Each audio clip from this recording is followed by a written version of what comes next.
Wirya Anda punya. Pengertian dhamma Anda punya. Hukum sebab akibat Anda tahu.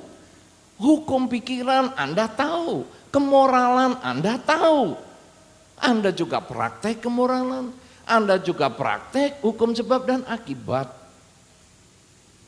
Tapi kenapa tidak sukses? Atau kenapa belum sukses?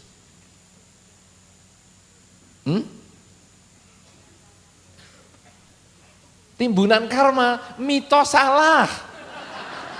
Itu tadi sudah dikatakan. Jangan karena kelahiran sio, karma kayak apa? Ya saya soalnya orang Blitar ya, tidak bisa sukses. Salah, itu mitos salah. Tadi sudah dijelasin itu. Ya Pak Andri Mansur, betul toh? Tidak ada cerita karma. Karma itu adalah niat. Niat Anda mau berbuat saat ini itu apa? Itu karma. Bukan hanya masa lampau, masa lampau, masa lampau.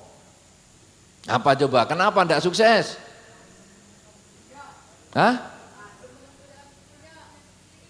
Malas, belum ketemu kuncinya. Ya nyari kunci. Hilangnya kunci di sini, nyarinya di luar. Pak Bo, ditanya, kenapa kok nyari di luar? Sini terang, di dalam gelap. Lo jatuhnya di sini, nyari kuncinya. Baik saudara-saudara, bagi yang pencari kunci, saya kasih kuncinya. Kenapa bisa sukses seperti beliau? Nah, saudara-saudara, yang membedakan beliau dengan kita yang belum sukses adalah kesempatan. Beliau punya kesempatan untuk sukses. Sekarang saudara, kita yang belum sukses, apakah Anda SDTT, ataukah Anda sudah lulus SD, ataukah Anda sudah tamat SD karena membayar, ya tamat SD-nya karena bayar, tamat SD karena ngancem guru dan kepala sekolah jadi ditamatkan, tidak perlu lulus lagi. Kemudian SMP juga tamat atau lulus, kemudian perguruan tinggi juga sama. Bagaimana mencari kesempatan itu? Di dalam dhamma saudara, kesuksesan, kebahagiaan itu karena dua hal. Yang pertama adalah karena kemauan yang keras. Seperti yang Pak Andre sampaikan tadi, sebetulnya adalah kemauan yang keras. Wirya, semangat, spirit, itu kemauan keras. Kemudian mencari peluang, punya kaya mental dan lain sebagainya, itu adalah hal-hal yang harus dimiliki. Tetapi kesempatan ini adalah faktor yang tidak bisa dilupakan. Ketika kita usaha dengan keras, banyak di antara kita usaha dengan keras, kadang kita meleset juga. Pas kita mau datang pada waktunya, kalau tadi kan Pak Andri selama 6 tahun di studio radio tidak pernah terlambat 1 detik pun. Berarti bisa 3 menit terlambat, bisa 5 menit. Ya itu maksudnya ya. Bukan, maksudnya selalu lebih awal gitu ya. Karena tadi kan hanya ngomong, saya tidak pernah terlambat 1 detik pun.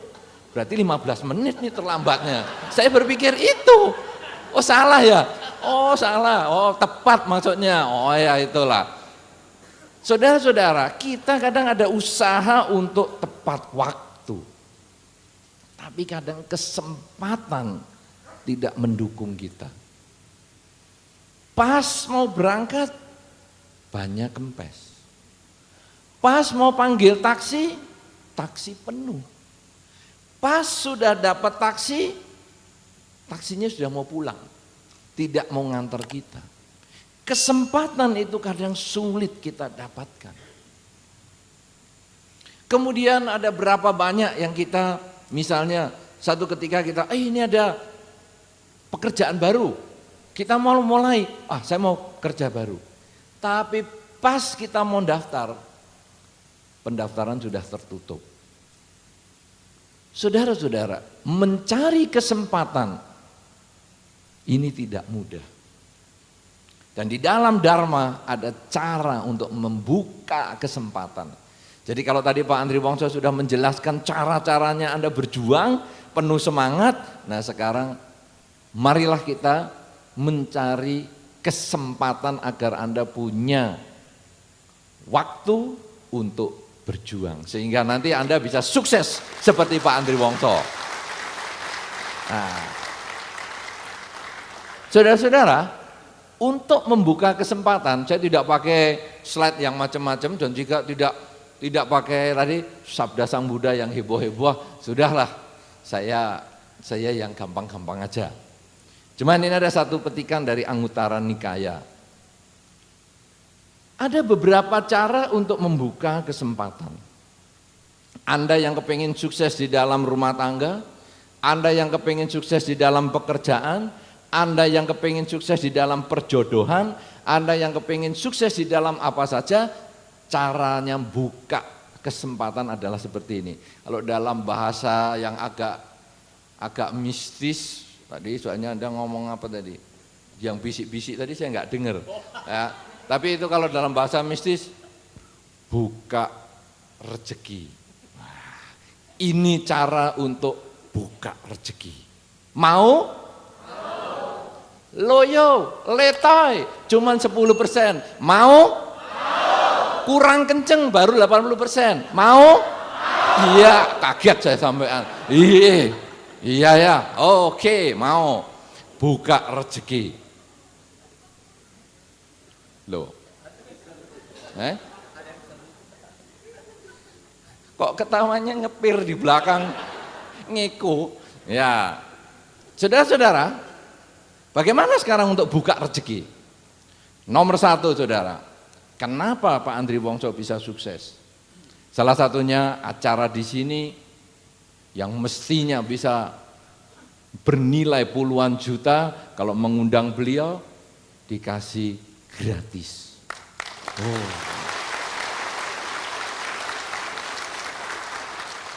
Kerelaan seperti ini yang membuat beliau selalu terbuka rezekinya.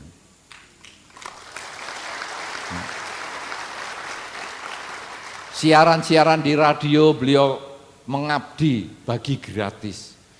Itu sesungguhnya yang membuka rezeki beliau. Sekarang kalau kita balik ke diri kita saudara. Pernah enggak kita kasih gratis kepada lingkungan kita? Pernah enggak kita melakukan sesuatu itu tanpa biaya, gratis kepada keluarga, kepada tetangga, kepada agama, kepada bangsa, kepada negara? Apakah pernah? Pernah? Sering? Kok enggak sukses? Karena ngomong seringnya itu cuman di bibir. Buktinya apa? Enggak berani kenceng kok. Sering. Saudara-saudara, ketika kita mau memberi, sesungguhnya kita akan mendapat. Di dunia ini tanam dulu, baru panen. Tidak ada panen dulu, baru tanam. Anda ingin mendapatkan bunga mawar berwarna merah, ketika Anda tidak menanam, Anda tidak akan pernah mendapat. Tapi ketika Anda kepingin mawar merah, tanam mawar merah. Apa yang Anda perlakukan kepada orang lain itu akan kembali pada diri Anda. Ini tadi hukum sukses nomor 1 itu tadi, dari 24 hukum. Saya tunggu bukunya isinya 24, mana ini? Oh, cuma dikasih 1. Terpaksa saya nanti kemana-mana ngikut lagi dengar. Oh itu yang kedua, ketiga, ya luar biasa dah. Dah saya tunggu-tunggu. Apa yang Anda ingin dapatkan, Anda harus lakukan kepada orang lain. Itu adalah kerelaan. Ada satu saat saudara, umat Buddha suka sembahyang. Saya pernah ketemu seorang umat Buddha yang rajin sekali sembahyang. bukan hari kebaktian pun ke wihara. Luar biasa itu. Kalau ke wihara dupanya lebih gede dari mic yang saya pegang ini. Sampai kalau dia pulang, saya katakan cepet dupanya dibawa keluar. Kenapa? Asapnya di ruangan itu loh. Ya, nah, sudah sembahyang. Tiap hari sembahyang. Apa yang diomong nggak tahu karena isinya dia ngerdumel. Saya pikir ini kumur-kumur apa kriuk. Loh, mangan kerupuk neng jero. Ada masalah. Nah, saudara-saudara, satu ketika saudara, ada seorang nenek yang datang ke Damasala itu juga. Kemudian nenek ini begitu masuk karena sudah agak belakangan, dia masih keluar kriuk itu, watuk si nenek. Jadi masuk, wah watuk. Terus si nenek ngomong, nip, belum pernah dengar tau ya kata nip. Pernah dengar enggak kata nip? Apa artinya? Kayak ponaan. Nah, nip. Pak Ponijan pernah dengar kata nip itu? Oh, ini panggilan unik. Nip. Nah, itu kalau nenek-nenek manggil pemuda kayak Pak Ponijan yang baru 16 tahun lebih begini ya. Nah, Anda tadi kan mengatakan saya 16 tahun. Kita kan seumur. Nah, nip. Dupanya bisa dikecilin. Dipikir AC apa radio ya dikecilin dupa. Langsung nip. Dupanya bisa dikecilin enggak? Nip. Serot. Apa? Dupa bisa dikecilin enggak? Dikecilin apanya? Kalau kuat ke sini. Tidak kuat keluar. Loh, cek galak men. Tahu nggak nih saya sembayang, baru sembayang begini. Langsung si nenek mengatakan, kamu sembayang dupa begitu, kamu lakukan bagaimana? Tiap hari kamu sembayang terus dengan serius. Kamu mengasapi Sang Buddha tiap hari, tidak pernah protes. Kamu loh sebentar disenggol saja sudah marah-marah. Bagaimana kamu jadi murid Sang Buddha? Mestinya kamu kalau sudah jadi murid Sang Buddha banyak sembahyang, kamu kan sabar. Sekarang baru disenggol, dupanya dikecilin, marah-marah. Baru dikatakan gitu, Sang Buddha tiap hari kamu kasih dupa segitu banyak yuk.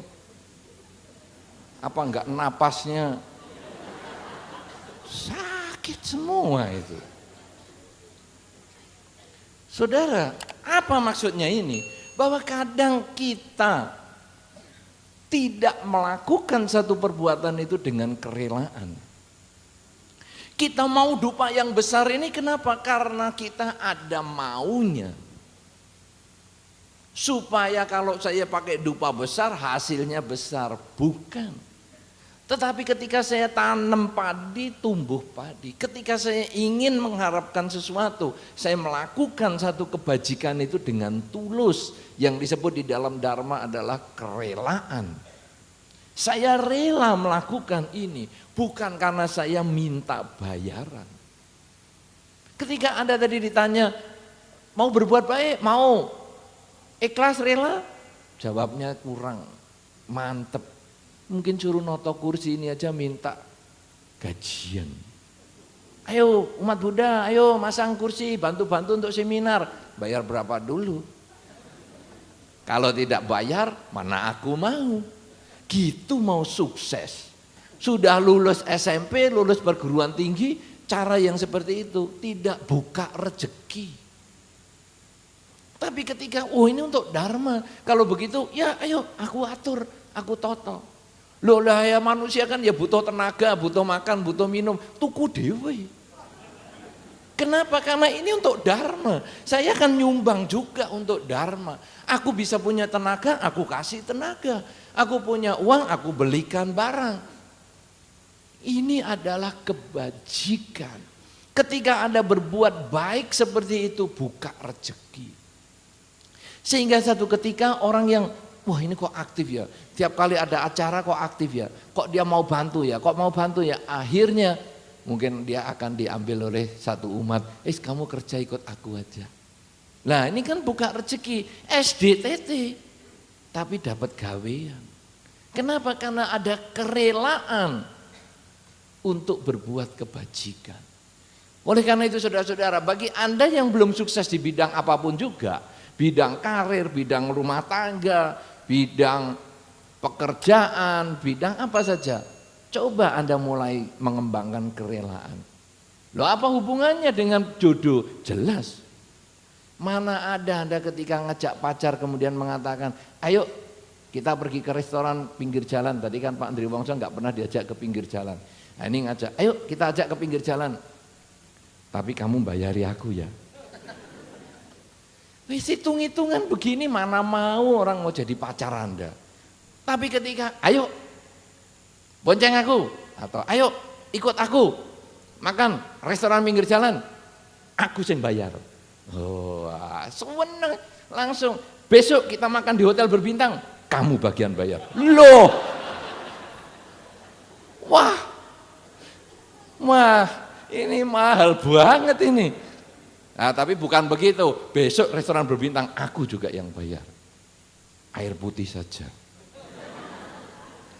Saudara-saudara, kerelaan mau berbagi itu adalah syarat untuk buka rezeki. Setiap kali Anda ada kesulitan apapun juga, atau ketika Anda bertemu dengan siapapun juga, cobalah Anda mengatakan, apa yang bisa saya bantu? Itu tandanya Anda mau buka rezeki. Yang pertama adalah kerelaan. Makanya apa yang Anda punya, tenaga, ucapan, pikiran, berikan untuk kebahagiaan makhluk lain. Berikan kebahagiaan untuk lingkungan Anda. Yang kedua, di dalam dhamma untuk buka rezeki itu ada juga istilahnya menggunakan jubah, pabaja. Itu prakteknya banyak loh. Orang ikut pabaja samanera 2 minggu langsung banyak yang bisa mendapat manfaat. Merelakan rambut 2 minggu, pakai jubah. Coba di sini siapa yang sudah pernah jadi samanera 2 minggu? 1 orang saja. Makanya 1 orang ini yang sukses. Coba lihat bodinya saja sudah kelihatan sukses. Wah, luar biasa. Iya. Lah yang lain-lain belum sukses.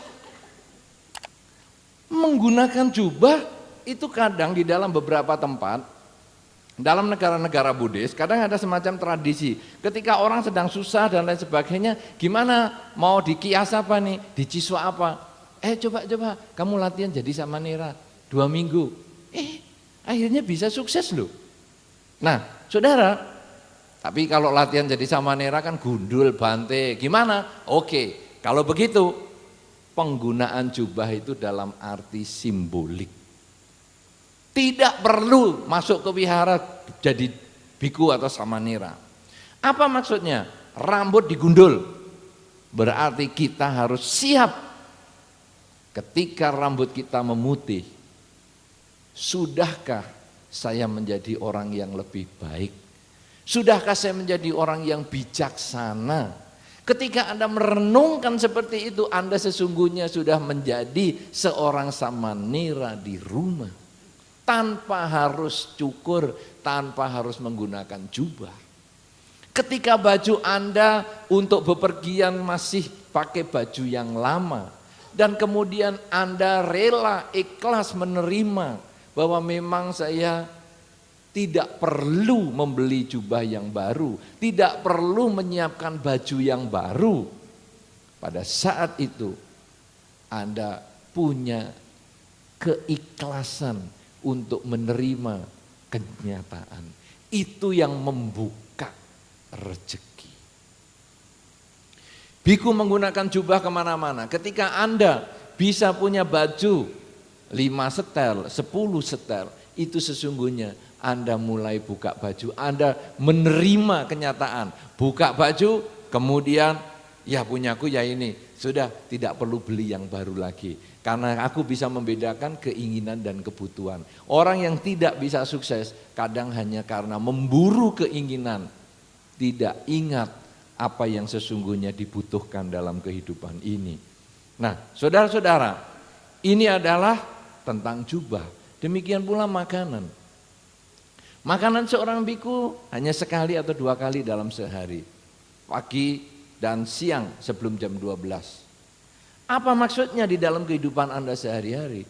Ketika Anda bisa menerima makanan Anda yang asin, terlalu asin, atau yang manis, terlalu manis, atau yang sedikit, terlalu sedikit, atau enak, tidak enak, dan Anda bisa terima itu sebagaimana adanya. Seperti seorang biku ketika menerima dana makan, dia merenungkan kebajikan orang yang sudah berdana makan, dan dia makan dengan tenang, direnungkan bahwa makanan ini hanya untuk hidup, bukan untuk bersenang-senang.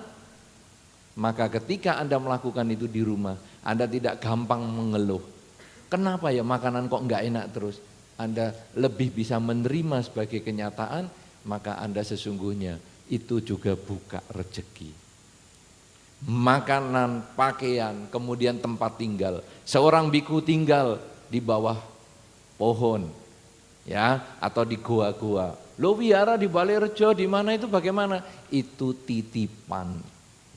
Wihara di Balairejo, wihara sama Ki Jaya bukan milik pribadi saya. Ya, nama-nama wihara yang pakai sertifikat saya bukan punya saya. Itu hanya dipinjam. Ya, saya sesungguhnya sudah menulis di notaris kuasa balik dan hak waris. Kuasa balik artinya selama saya hidup saya sudah membalikkan kuasa saya tidak bisa menjual, mengubah fungsi wihara sebagai misalnya diskotik, hotel, saya sudah tidak bisa dijual dan lain sebagainya. Ya, itu sudah dibuat di notaris itu. Kemudian saya juga sekaligus membuat hak waris. Jadi kalau saya meninggal atau kebetulan mungkin lepas jubah, itu juga tidak bisa dituntut atau diminta oleh keluarga saya atau milik saya. Tapi semua itu kembali ke sangga. Jadi itu saya juga bukan pemilik wihara. Saya hanya menjaga, diperkenankan umat menjaga wihara sak matinya saya. Hanya itu aja. Nah, kalau Anda kemudian bisa merelakan rumah Anda merelakan tempat Anda, dan ketika Anda satu ketika, oh ya rumahku ini mau dipakai anakku, rumahku ini mau dipakai cucuku, ya satu ketika mungkin aku akan lahir kembali, ya sudahlah rumah ini untuk keluargaku. Ketika Anda bisa merelakan seperti itu, Anda sebetulnya buka rezeki. Kerelaan ini luar biasa sekali. Tanpa harus menjadi biku, tanpa harus mencukur rambut, Anda bisa merelakan apa saja yang Anda miliki. Kalau Anda sudah bisa kerelaan, Anda bisa pabaja, maka yang ketiga saudara yang disebutkan dalam Anguttara Nikaya tersebut, supaya kita bisa buka rezeki mencapai kesempatan yang baik adalah merawat orang tua. Merawat orang tua itu luar biasa sekali. Ya, kalau tadi Pak Andri Wongso sudah ceritakan dengan baik sekali orang tua beliau yang dari ketika Pak Andri Wongso masih kecil menumbuk tepung, ya, sampai malam menumbuk telo, mulai dari malam. Kemudian sekarang kalau memang orang tua masih ada, tentu beliau akan ingat baik-baik jasanya dan beliau akan dukung dengan baik. Itu yang membuka rezeki. Sekarang kita balik pada diri kita, saudara. Semua dari kita pasti pernah punya orang tua. Walaupun ada di antara kita yang belum pernah punya anak. Berarti semua di antara kita, kalau ada orang tua, Apakah sikap yang sudah kita lakukan terhadap orang tua? Sudahkah Anda membantu orang tua? Sudahkah Anda merawat orang tua? Sudahkah Anda membahagiakan orang tua? Kalau Anda tidak bisa membantu orang tua, minimal jangan menyusahkan orang tua. Sudahkah kita melakukan? Dalam banyak kesempatan ketika ada orang sulit rezekinya, sulit dapat jodoh, sulit dapat pekerjaan, sulit dapat rumah, sering-sering ada saran mengatakan, coba kamu minta maaf kepada orang tua. Coba kamu bernamaskara, bersujud kepada orang tua. Kemudian orang tua ketika mendapat sujud dari anak, orang tua mengucapkan kata-kata yang positif. Ya, misalnya mengatakan, ya nak, semoga kamu lancar sukses usahamu, semoga kamu enteng jodoh, semoga kamu berbahagia dan seterusnya. Kata-kata orang tua yang demikian ketika anak bersujud itu sangat manjur dan itu juga buka rezeki. Oleh karena itu saudara, siapa di antara Anda yang orang tuanya sudah tidak ada lagi, ayah dan ibunya? 1, 2, 3, tidak terlalu banyak. Tidak terlalu banyak, hanya sekitar 25%. Bagi yang Anda yang orang tua, ayah dan ibu sudah tidak ada, Anda bisa di rumah mengucapkan pelimpahan jasa. Jadi Anda berbuat baik atas nama orang tua Anda, itu juga buka rezeki. Bagi Anda yang masih punya orang tua, kesempatan yang baik untuk membahagiakan mereka. Karena secara hukum alam, orang tua biasanya jalan lebih duluan karena dia sudah terlahir lebih awal. Kita mumpung masih punya kesempatan membantu orang tua, membahagiakan orang tua, mulailah sekarang, malam ini, selesai acara ini, langsung diberikan kebahagiaan kepada orang tua. Tunjukkan tindakan Anda yang membahagiakan orang tua, ucapan Anda yang menyenangkan orang tua, pola pikir positif yang membahagiakan orang tua. Karena dengan orang tua bahagia, Anda juga buka rezeki. 3 hal ini minimal saudara, banyak sekali sebetulnya untuk buka rezeki, tapi malam hari ini cukup 3 dulu, yaitu kerelaan. Apa saja yang Anda inginkan untuk dapat, lakukan kepada orang lain. Berikan kebajikan Anda dengan badan, ucapan, dan pikiran agar memberikan kebahagiaan kepada lingkungan Anda. Yang kedua adalah Pak Baja. Pak Baja, kalau Anda punya kesempatan untuk menjadi samanera 2 minggu, bagus.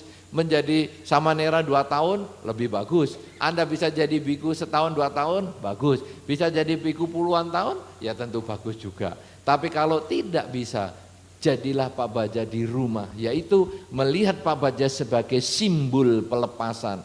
Pelepasan tidak melekat dengan rambut Anda, tidak melekat dengan pakaian Anda, tidak melekat dengan gaya hidup tertentu, tidak melekat dengan pola makan tertentu, sehingga hasilnya Anda menjadi orang yang mudah menerima, atau dalam bahasa Pak Andri tadi, menjadi orang yang lebih bersyukur terhadap apa yang kita terima dalam kehidupan sehari-hari. Dan yang ketiga adalah menghormat orang tua, merawat orang tua, karena dengan 3 hal ini itu akan membuka rezeki kita, membuat kita punya kesempatan untuk sukses ketika modal Anda sudah cukup, modal pendidikan Anda cukup, modal wirya atau semangat Anda cukup. Kesempatan diciptakan dengan kebajikan 3 hal ini.